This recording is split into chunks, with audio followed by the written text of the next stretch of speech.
Hello mga mems, gusto ko lang i-share sa inyo yung laptop na ginagamit ko for work from home. So kung naghahanap kayo ng laptop na kayang i-handle yung daily work task like job hunting at online meetings, ito yon.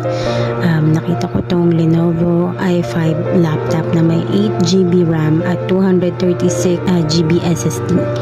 Hindi siya brand new, second hand lang siya pero quality check. Kaya niyang mag-handle ng Zoom, Google Meet, MS Office, Canva at kahit light multitasking lang kaya. So nabili ko siya sa Shopee sa halagang 7,200 which is super sulit for work from home setup. Para sa akin perfect siya lalo na kung nagsisimula ka pa lang sa work from home journey mo. Gusto ko rin i-mention na kahit second hand, feeling mo still reliable siya for work. Kung wala ka pang full budget, may tip ako. You can check this sa Shopee.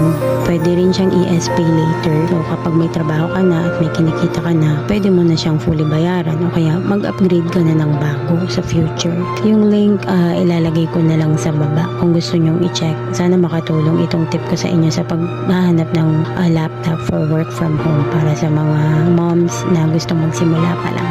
Ayun, salamat. Memes, bye!